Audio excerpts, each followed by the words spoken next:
We start off with a young girl named Anita Needy Liz Nikki, seated in a mental asylum. We have a bunch of envelopes and papers surrounding her as she's talking about the crazy amount of letters she receives in a day. Now she explains how she's different from everybody else in there. Unlike them, she isn't swayed by the doctor's minor attempts to suppress chaos and fights at the asylum. They encourage them to take up sports and other activities to tire them out. One of the in-house doctors comes in and confronts her about the lack of proper food intake, and this triggers her, so she kicks the lady, storming up a fight. "I recommend you shut the up." Then she's forcefully pushed into an empty cell. As the night sets in, Needy recalls how and when she began to lose her sanity and the reason for her ending up here. Welcome to Devil's Kettle, the town named after a waterfall. It's where it all began. A rugged Jennifer is lying on a bed as Needy intensely stares at her by the window. The two are high school best friends, almost as close as sisters. But things changed.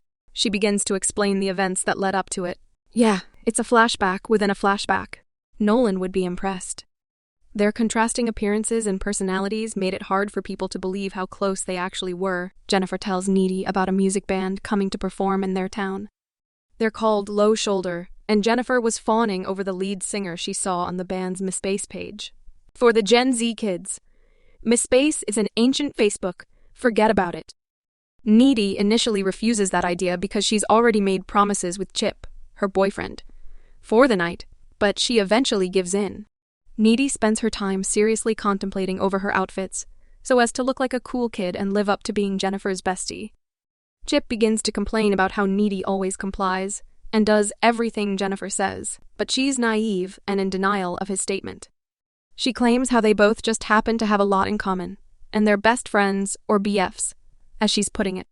So Jennifer arrives, and they head to the show in her borrowed car. The 2003 Chrysler Sebring takes me back. Stop kidnapping my girlfriend. They get to Melody Lane, a local pub with the bare minimum going on for them.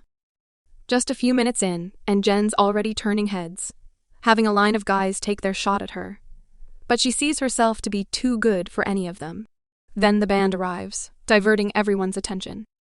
Low Shoulder, a band of black outfits and eyeliner before K-pop groups.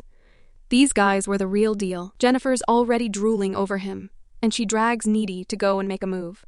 She goes ahead and introduces herself and Needy to the band members. The lead singer plays along with Jennifer and has her all excited and giddy. When she walks away to get the guy Nikolai some drinks, he's quick to whisper and discuss Jennifer with his UF band. Needy overhears the guys whispering about her, and right away, she gets defensive and calls him out on it when Jen asks her to forget about those guys, but Jennifer's too infatuated and thought otherwise. Low Shoulder begins soon enough, playing their number for the night. Needy notices a small fire break out in the corner of the stage. Only as she begins to process it, the fire starts to get out of hand. People start to panic, resulting in a stampede, everybody getting hurt right in front of Needy's eyes. She gets herself together and flees the place with Jennifer. And the fire just goes to show you that that place couldn't handle Low Shoulder's music. So now Jen, who seemed to be in a state of shock, lifelessly follows her friend, who escapes through the bathroom window. One of the band members, Nikolai, who Jennifer was eyeing earlier, approaches the two of them and suggests that they head into his van as it would be a safe option at the moment. He hands over his drink to Jen, pushing her to drink it, and then he takes her with him while Needy's left at a loss of words. Needy tries to convince Jen to leave with her, but she's in a weird trance now and just continues into that guy's van. All Needy could do was stand there, helpless, knowing that her best friend wasn't in good hands. This guy's reminding her of childhood evils, which is terrifying her. Needy hurries home and calls up her boyfriend, venting to him about what just happened. She breaks down and tells him that they have to find Jennifer. But he retaliates, saying that this isn't about her, not to be fair. Needy gets startled when she hears the doorbell ring. She stays on the call with Chip as she slowly makes her way downstairs to have a look. But she finds no one on the other side of the door. A faint shadow moves behind her, and she doesn't notice. She ends the call with Chip and heads back inside. Feeling anxious, she walks down the hallway, checking the door to the basement to see if there was an intruder. When she gets to the kitchen, she tightens the water tap after hearing the drip. She turns around and boom, there's Jennifer, and then she starts asking her if she's okay. In response, Jennifer flashes a creepy smile with some blood stained on her teeth and lips. So Needy's worries turn into fear when she sees Jennifer open up the fridge and grab that rotisserie chicken. She's devouring that meat, and then aggressively screams at Needy, her voice all raspy and malicious, like an animal. Suddenly, she spits that food back out and throws up more than just food all over the kitchen floor. There's moving red substances staining her floor. Well, Needy's worried, wanting to help. So she gets closer to her and grabs her wrist, trying to get her back to her senses. But as she does, she feels her pulse and panics. She goes to make a phone call, but is stopped when Jennifer grabs her by the shoulder and pushes her against the wall. Jennifer pounces on her and has her mouth hovering over Needy's neck. She's tempted to take that bite, but instead pushes her down and walks out of the house. Needy's over here crying out her name, but she's out of sight. Now, the next morning, Jennifer shows up at school looking completely normal, and of course, Needy's confused. She vividly remembers how abnormal she was the night before. I knew it was real, but Jennifer seemed to act as though it never happened. Now the professor, Mr. Robleski, walks in and shares his condolences for all the lives lost in the fire, but Jennifer's narcissistic and cold attitude ticks Needy off. Needy shares the incident about Jennifer with Chip, but he doesn't think much of it and explains how it was a traumatic night for all of them. It was like evil.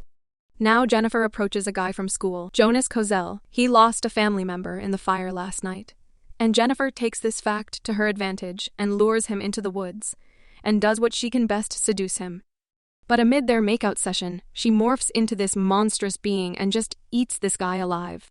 And later he's just found in an awful state by the professor. Later that day, Jennifer calls Needy to tell her about her newly found confidence. But Needy's a little weirded out by all this, and also her tone. Chip interrupts their call and asks her to meet him immediately. Now they discuss the horrendous case of Jonas that took place, just hoping that things don't get any worse. Well, here's a spoiler, they get a lot worse. Days are passing, and the small town builds a name for itself with the traumatic fire and attracts all the attention from the press. Cue emotional high school montage. This is followed by Mr. Robleski making an announcement regarding the incident. He proudly says how Low Shoulder will be donating a small percentage of their album sales for families who lost their loved ones. But soon, an argument breaks out between the students. Needy throws out a question of where the rest of the money was going. But the real question is, who in their right mind would buy that album? Needy begins criticizing the band for exploiting the situation and making up rumors. So Needy turns to Jen and mentions how she looks tired, asking if she was okay. With Jennifer responding annoyedly, "Don't look at me like that." So wannabe emo guy Colin asks Jen out, but she turns him down. And then she changes her mind when she learns that Needy actually finds him rather cool. She tells him to come over to her place for a movie instead. Colin quickly agrees because he wouldn't want to miss the chance to spend some time with someone way out of his league. Needy and Chip spend the night together while Colin's making his way to meet Jen at her place. And when he gets to the address, he's a little confused by how isolated and eerie it is, but he walks in nonetheless. The house is abandoned and dark. I don't know how many red flags you need, but nothing can be too big of an obstacle when it comes to being Jennifer's probable lover. He sees her waiting for him, surrounded by candles. What starts out as playful and seductive turns into absolute horror, with Jen eating out Colin's guts as he's laying down helplessly. Needy and Chip are busy enjoying their wild teenage night when Needy begins to see dreadful sights before she gasps to shock and realization. But Chip's over here taking her screams as a boost to his ego. Needy gets up and hurries out of the house and starts driving home car. Tires are screeching when Jennifer walks into the middle of the road as Needy's screaming in shock at the sight before turning that vehicle away. A beastly Jen pounces on that car, but Needy just drives off. She gets home, panting and crying, calling out for her mother. But there was no one home, and as she's sitting on the couch hugging her knees, Needy recalls memories of Jennifer cheering her on the bleachers as Jennifer led the cheerleading team. But after they pull apart, Jen begins to explain what actually happened on the night of the fire. She says how she was tied up and driven towards the waterfalls. They used her as part of a satanic ritual for the sake of the indie rock band you see. I bet One Direction didn't know about this.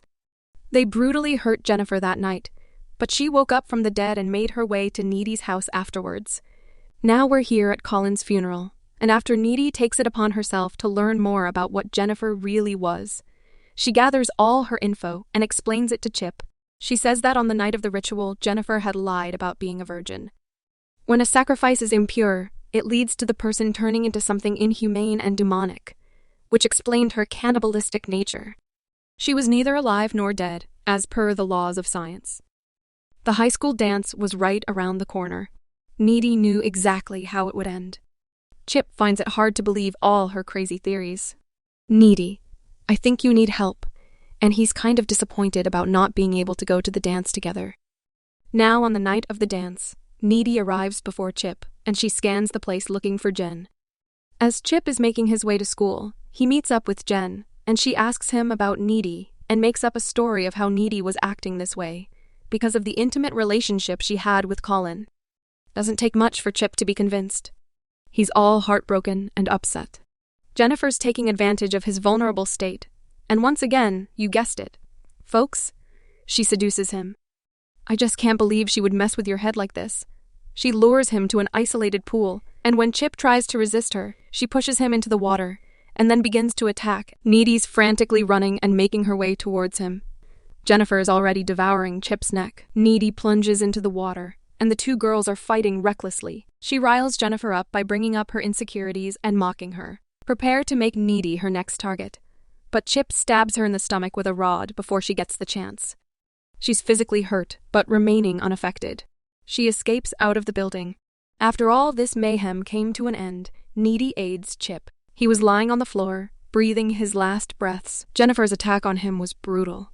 They share a sentimental moment with Chip, complimenting how she looks good in the dress. The dude's clearly losing his senses by that point, because, have you seen the dress? And then he passes away soon after. I love you.